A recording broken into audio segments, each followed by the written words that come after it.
Well, it's obvious that the senator from Central Kogi, Senator Natasha Akpoti Uduaghan, has won this part of the continuing battle for her seat.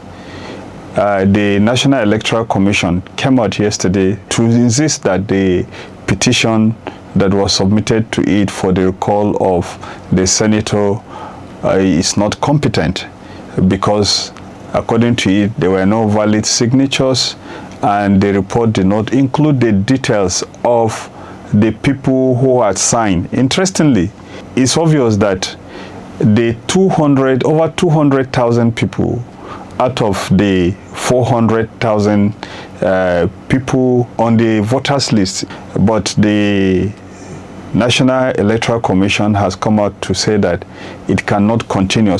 It may not be unlikely that we will see court cases for forgery, for there are already complaints by some people that their names are in the petition, whereas they did not sign or did not consent to be part of the people who want the senator to be recalled. But the controversy continues.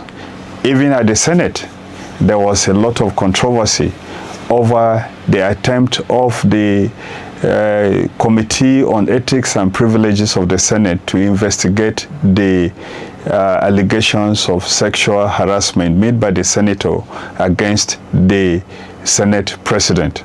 Have a look at some of the controversial pictures. Turn off your mic. We are very serious here. The procedure of this Senate has been explained to you. It's been explained to you clearly. Your client is here. He's the petitioner. He's sitting right in front of us. Before we hear him, he will be on oath. If you need to guide him, that's why you're sitting next to him. You can guide him.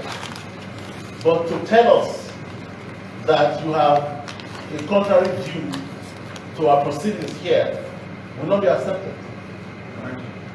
Mr. Chair. Sorry, ma'am. Let me please. This matter is that I am a Nigerian citizen. Number two, I am chair of the global body known as Women Political Leaders, based out of Brussels. We are responsible for issues that affect women in politics and public leadership. Okay. Are you a witness now? I am a witness. I am going to speak today. Okay. So you also will be you also will be on oath for you. I wanted to say something. No, you cannot, ma'am. You want to say something? What I am saying has nothing to do with the matter there. No, then this is not the forum. Sir, this is a public hearing. Madam, hold on. Madam, can you please switch off your microphone? Switch off my microphone? Your microphone. Can I say No, the chair of the committee was withdrawn as serious here. Madam. We didn't come to be Madam, in any way. Can you please switch off Why your would you tell us that you are serious? Can you please switch off your microphone? Madam? But to tell us that you have a contrary view to our proceedings here will not be accepted. Off that mic. Mr. Chairman, off the mic. No, Mr. Chairman, we are not Mr. Chairman, Mr. Chairman, we are not Mr. Chairman, Mr. Chairman, this off that mic. Mr. Chairman, I will talk to Mr. Chairman, Mr. Chairman, Mr. Chairman, Mr. Chairman, we first sir. Mr. Chairman,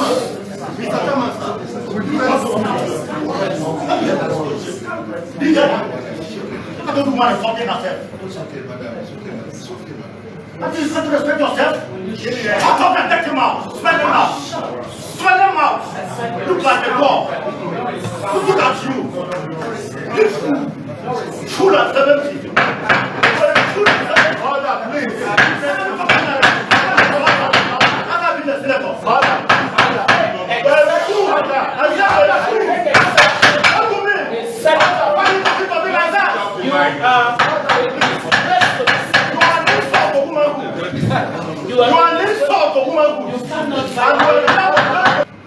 Lennox respondent has just told us, and I'm sure you have the case file and index number in front of you.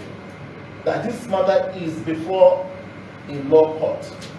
Senate should not receive or deliberate on any matter to which actions are pending in any court of law. This is our rule, Senate Standing Orders 2023 as amended. And I'm glad you said you have had the opportunity to read this rule. Yeah. Therefore, based on two things. One, the petitioner said he will not speak to his petition because Senate is biased, or I'm biased, or the committee is biased. Two, the respondent has just told us, and the papers are before you, that this case is before a competent court of law. Therefore, this committee will allow a court of law that will not be biased to handle this matter. Therefore, this matter is closed here at the Senate and is adjourned.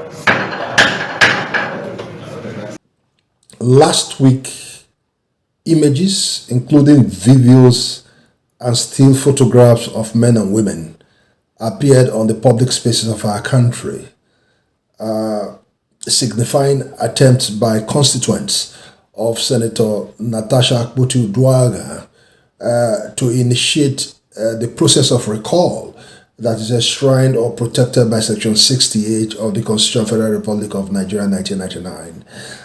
We saw the fiasco that that attempt descended to, with women particularly hooting and claiming that they were deceived into coming to receive palliative items, only to be corralled into giving up their signatures, inscribed in a petition organized by certain forces arrayed against Senator Natasha Akpoti in our constituency in Kogi State. And just yesterday as well, we saw a large body of women, particularly women, and a motley number of men who turned up at the gates of the Independent National Electoral Commission on Zambezi Crescent here in Abuja to submit the petition they claimed that they had written that invariably would trigger the process of recall of Senator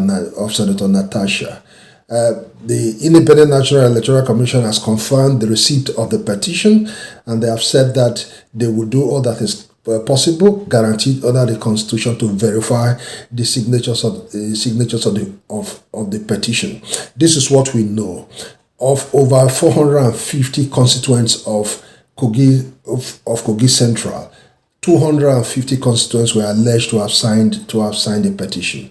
But this process of recall, of course, raises four fundamental questions. Fundamental questions that interrogate not only the process itself, but raises questions around the integrity of the process. One, about the fraud, about the process itself in Kogi State. From the still images, pictures, and videos we saw from Kogi State, it was clear that attempts were made to deceive constituents of Natasha in giving up their signatures to a process they had no understanding for. So that interrogates the transparency of the process itself. And two, this is fundamental, it raises question about the credibility and transparency of INEC in itself. Don't forget, in 2023, when the senatorial election was conducted, victory was awarded to APC. I think Alhaji Abubakar Ohere was declared the winner of the elections. But in fact, emerged at the tribunal, also particularly at the Court of Appeal, where the court held that in 9 polling units in Ajakuta local government area of Kogi State, results were inflated by INEC, and 53,000 votes were awarded to the APC. In that same polling, in that same local government, Ajakuta local government area of Kogi State, 3 PUs in which three PUs were identified. Identified in the sense that these were the PUs that the result of Senator Natasha were slashed, were heavily reduced in an attempt to hand over the elections to Abubakar Ohere at the time. So again, too, in the context of the process that we are seeing that have already been initiated by constituents of Senator Natasha, it raises again the ability or the moral unction of INEC to conduct, a recall process. Let me tell you one thing that I understand. Today, Nigeria is run by people who are very undemocratic, dictators to the core, and people who do not have respect for even humanity, not to talk of the dignity of people. Now, this process is absolutely a flaw. It's a process that is against the Constitution. This is not the way to go when it comes to recall. Recall is a process that is transparent and open. You can see it even started with deceit. They said they are going to share palliative to people. And when the people were there, they were asking of their voters' card and their signatures. It's an absurd. We don't expect this at a democracy of almost 30 years in Nigeria, or I will call it precisely 25 years. So we have not grown at this level. A continuous democracy of 25 years is now taking us away from a democracy to worse than a military administration. Very unfortunate. The constituents of Kogi Central love their senator. She has done very awesome to them, very beautiful things to them. Yes. She has done a lot of things that the previous senators did not do. And therefore, they have confidence on their senator.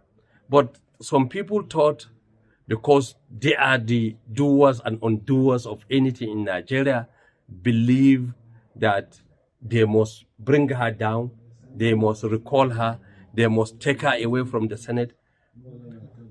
In contrast with what the people that voted there want. If they want to recall her, they will initiate it.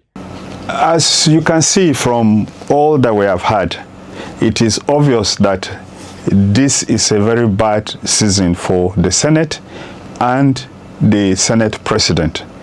It will be better, in my own opinion, for the Senate President and the Senate to quickly bring this to an end.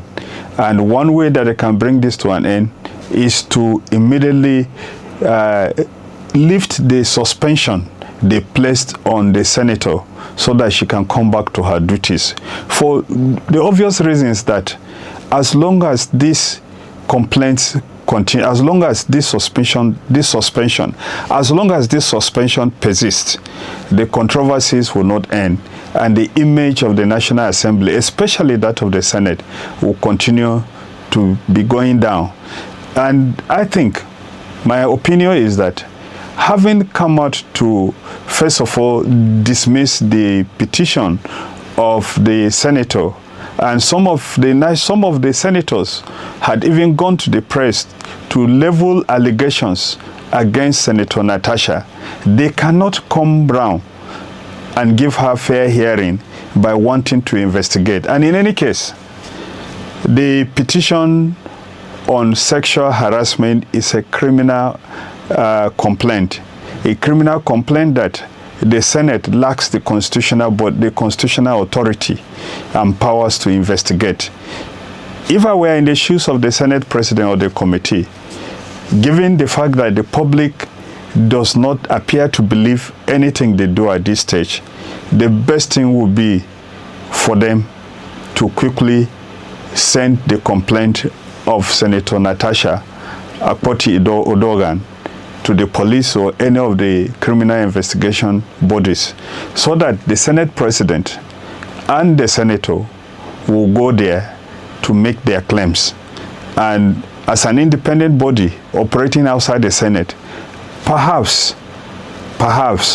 just perhaps, if the Senate President is cleared, that would rest the whole matter. For now, any report from the Senate committee clearing the Senate president of the allegations would not be believed by people in Nigeria and people in the international community who are now keenly watching the drama, the mudslinging, the insults, and the rowdy operations of the committee that is attempting to investigate the matter. Please subscribe to our channel, share and like our videos so that YouTube can recommend it to others, and we'll come back to do more videos to give you more updates about what is happening in Nigeria and around the globe.